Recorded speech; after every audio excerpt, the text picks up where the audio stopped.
In a time not long after the flood, when Noah's sons had filled the earth with their descendants, the people of the world shared one language and one voice.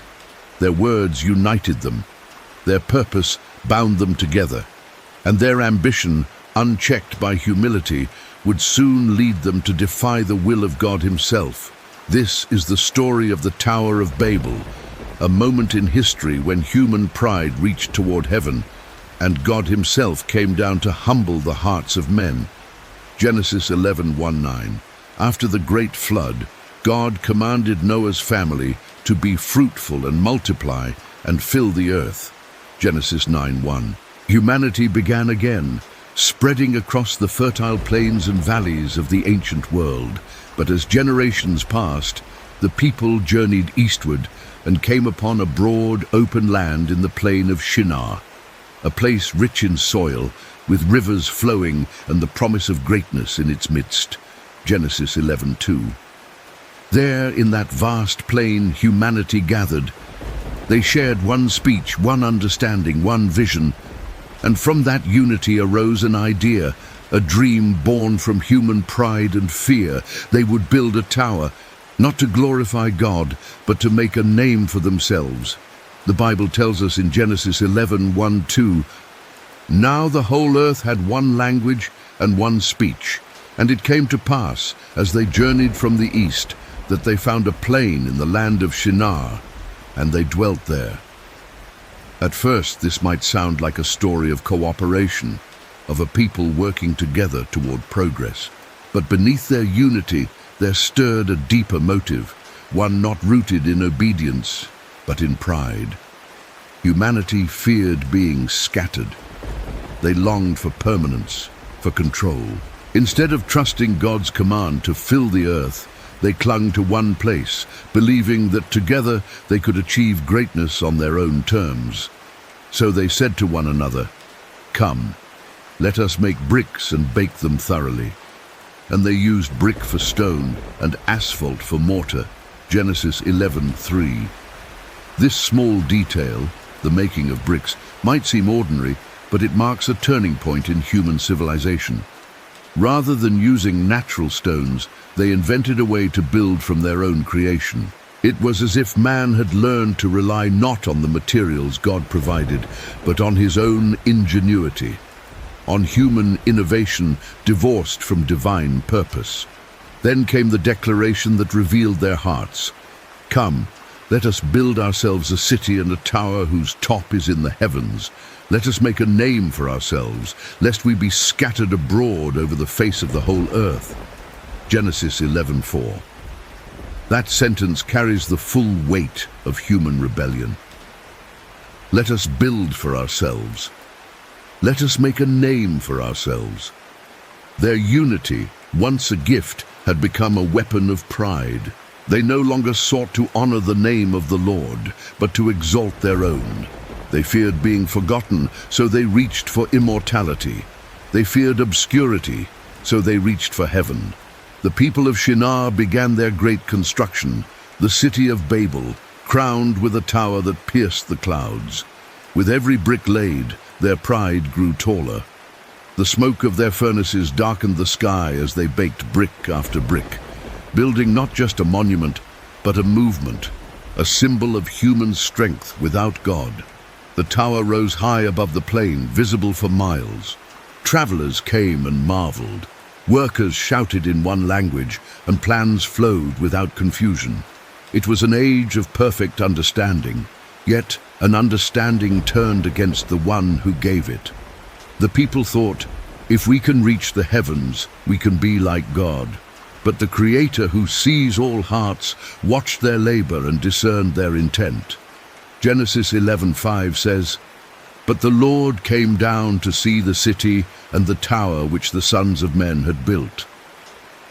This verse carries a touch of divine irony. Though humanity sought to reach heaven, their greatest tower was still so small that God had to come down to see it.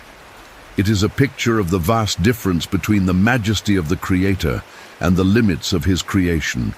The Lord observed not only their construction, but their hearts.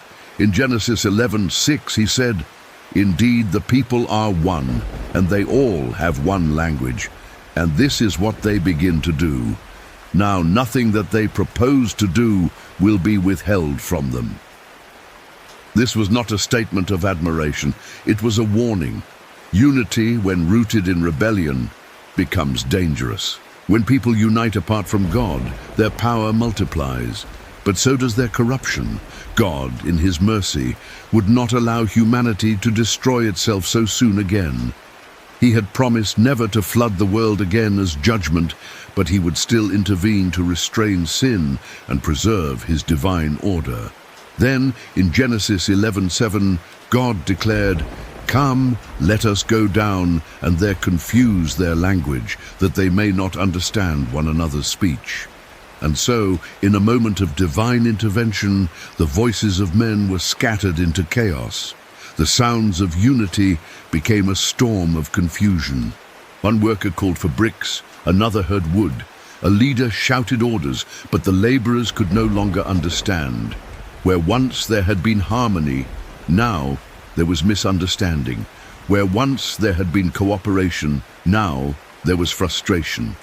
The Tower project halted, not because of war or disaster, but because of words, or rather, the loss of shared words.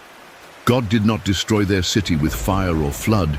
He simply scattered their language, and that was enough. For even the mightiest plans of man crumble when the foundation of communication is removed. Genesis 11:8 continues, "So the Lord scattered them abroad from there over the face of all the earth, and they ceased building the city." The tower, unfinished and abandoned, stood as a monument to pride and folly.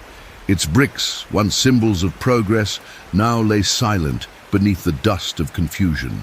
The Bible concludes this account with Genesis 11:9. "Therefore its name is called Babel, because there the Lord confused the language of all the earth, and from there the Lord scattered them abroad over the face of all the earth."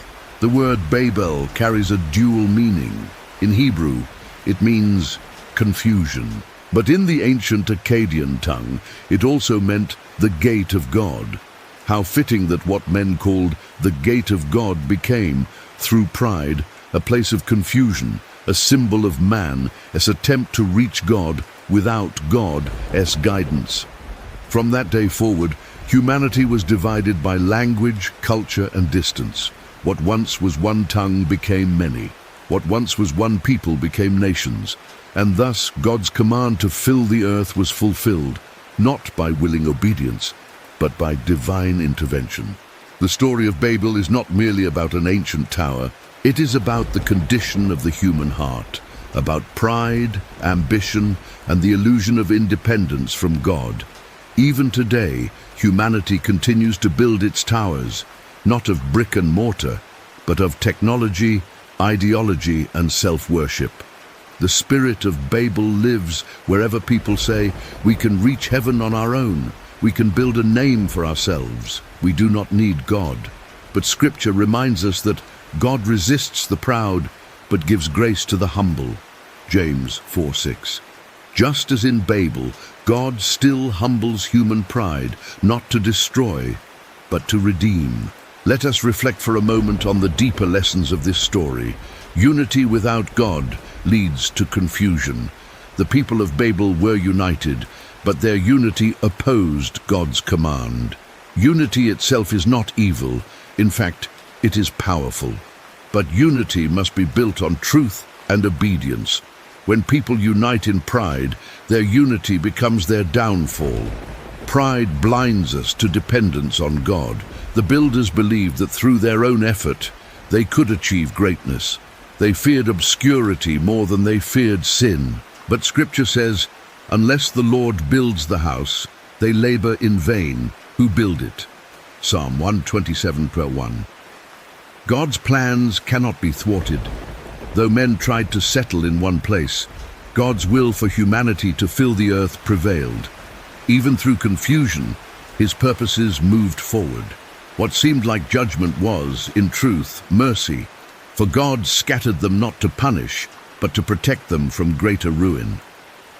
Throughout history, The memory of Babel echoed in every nation. The rise and fall of empires, the confusion of languages, and the diversity of cultures all trace their beginnings back to that plain in Shinar. Archaeologists and scholars believe that ancient Mesopotamia near Babylon may have once held great ziggurats, step towers built for worship and pride. Though the ruins remain, the spirit that built them endures wherever man glorifies himself above his maker. And yet, in God's story, the confusion of Babel is not the end. Thousands of years later, in the book of Acts 2, the Holy Spirit descended upon the disciples in Jerusalem. And in that moment, men of every nation heard the gospel spoken in their own language. At Babel, languages were divided. At Pentecost, languages were united, not by human ambition, but by the Spirit of God. What man's pride broke, God's grace began to heal.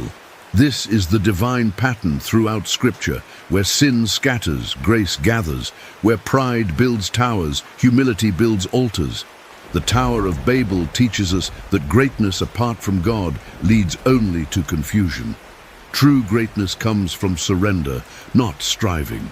True unity comes not from human ambition, but from shared faith in God's purpose. As Proverbs 16:18 says, "Pride goes before destruction, and a haughty spirit before a fall." And as Psalm 115:1 reminds us, "Not unto us, O Lord, not unto us, but to your name give glory." The unfinished Tower of Babel still stands in our imagination as a reminder that no matter how high we build, the heavens belong to God alone. So, as you reflect on the story of the Tower of Babel, ask yourself, what towers am I building in my own life? Are they monuments to my pride or altars to God's glory? Let this story remind us that unity without humility leads to confusion, but unity rooted in obedience leads to blessing. And remember, no human effort can reach heaven. Only through Jesus Christ can we be reconciled with God.